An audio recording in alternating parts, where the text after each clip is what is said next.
Lyca productions Subaskaran தயாரிப்பில் அறிமுக இயக்குனர் ஏ.ஆர். ஜீவா இயக்கத்தில் அனுபாமா பரமேஸ்வரன் நடிப்பில் லாக்டவுன் டிசம்பர் 5 முதல் திரையரங்குகளில். எதிரிக்கு கூட இப்படி ஒரு நிலை ஏற்படக்கூடாது என்பார்களே, அப்படி ஒரு இதயம் உடைய வைக்கும் நிகழ்வுதான் ராணிப்பேட்டை மாவட்டம் கலவை அருகே உள்ள அரும்பாக்கம் கிராமத்தில் ஏற்பட்டிருக்கிறது. ராணிப்பேட்டை மாவட்டம் கலவை அருகே உள்ள அரும்பாக்கம் கிராமம் மேட்டுத்தெருவை சேர்ந்தவர் 27 வயதான அஜித்குமார். இவர் ஐடிஐ படித்துவிட்டு தாம்பரத்தில் மெக்கானிக் கடை வைத்திருந்தார். அப்போது BA பட்டதாரியான சந்தியா என்பவருடன் காதல் ஏற்பட்டுள்ளது. 5 ஆண்டுகளாக காதலித்து வந்த நிலையில் இரு வீட்டாரின் சம்மதத்துடன் அரும்பாக்கம் கிராமத்தில் உள்ள ரேணுகம்பாள் கோவில் அஜித்குமாருக்கும் சந்தியாவுக்கும் 30ஆம் தேதி காலை 6 மணியிலிருந்து 7:30 வரையிலான முகூர்த்தத்தில் திருமணம் நடைபெற்றது. திருமணம் நடந்த சில நிமிடங்களில் மணமகளிடம் அவசரமாக இயற்கை உபாதைக்காக செல்கிறேன் என்று சொல்லிவிட்டு சென்றதாக கூறப்படுகிறது.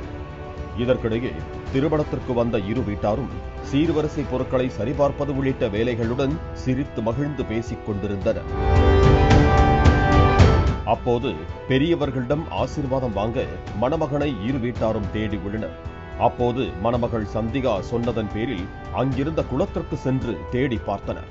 அப்போது மணமகன் அணிந்திருந்த மாலையும் செருப்புகளும் தண்ணீரில் மிதந்ததை பார்த்து அதிர்ச்சி அடைந்தனர். அதன் பின்னர் சந்தேகத்தின் பேரில் கிராம மக்களின் உதவியுடன் உறவினர்கள் குளத்தில் மூழ்கி தேடியதில் அஜித்குமார் தண்ணீரில் சடலமாக கிடந்தது தெரிய வந்து கதறி அழுதனர். அவரது உடலை மீட்டு புதுப்பாடி அரசு ஆரம்ப சுகாதார நிலையத்திற்கு கொண்டு சென்றனர். அங்கு அவரை பரிசோதித்த மருத்துவர் அஜித்குமார் ஏற்கனவே இறந்து விட்டதாக தெரிவித்தார். இதில் உறவினர்கள் இடிந்து போனார்கள். உறவினர்கள் கண்ணீர் விட்டு கதறிய காட்சி காண்போரின் இதயத்தை கலங்கடித்தது. கழுத்தில் தாலி கட்டிய சில நிமிடங்களிலேயே மணமகன் தண்ணீரில் மூழ்கி இறந்த சம்பவம் பெரும் சோகத்தை ஏற்படுத்தியுள்ளது. இந்த தகவல் மணப்பெண்ணுக்கும் தெரியவர அவரும் செய்வதறியாமல் பித்து பிடித்தது போல திகைத்து நின்றார். மணப்பெண்ணின் பெற்றோர் அவருக்கு ஆறுதல் கூறினர். மேலும் தாலியை கழற்றும்படி தெரிவித்தனர். காதலன் ஆசையாய் கட்டிய தாலியை கழட்ட முடியாது என மணமகள் சந்தியா மறுப்பு தெரிவித்து கதறி எழுதார். மணப்பெண் சந்தியா கள்ளக்குறிச்சி மாவட்டம் உளுந்தூர்பேட்டை சாலப்பாக்கத்தைச் சேர்ந்தவர். சென்னை தாம்பரம் பகுதியில் வாடகை வீட்டில் குடும்பத்துடன் வசித்து வந்தனர். அப்போதுதான் அஜித்குமாருக்கும் சந்தியாவுக்கும் இடையே காதல் மலர்ந்துள்ளது. பெற்றோரின் சம்மதத்துடன் திருமணம் செய்த நிலையில் இப்படி ஒரு சோகச் சம்பவம் நடந்தது அரும்பாக்கம் கிராம மக்களிடையே இடியாய் விழுந்தது.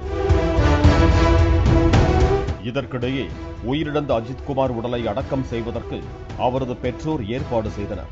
தகவல் அறிந்து வந்த கலவை காவல் நிலைய போலீசார் அஜித்குமாரின் உடலை மீட்டு பிரேத பரிசோதனைக்கு வேலூர் அடக்கம்பாறை அரசு மருத்துவமனைக்கு அனுப்பி வைத்தனர். போஸ்ட்மார்ட்டம் ரிப்போர்ட்டுக்கு பிறகு மணமகன் அஜித்குமார் தண்ணீரில் விழுந்து உயிரிழந்தாரா அல்லது வேறு காரணமா என்பது தெரியவரும் என கூறப்படுகிறது.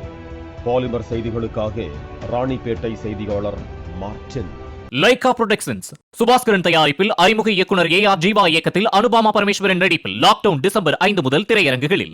பிளே ஸ்டோர் மற்றும் ஆப் ஸ்டோரில் இருந்து பாலிமர் செயலியை QR கோடு மூலம் பதிவிறக்கம் செய்யுங்கள். செய்திகளை உடனுக்குடன் பெறுங்கள்.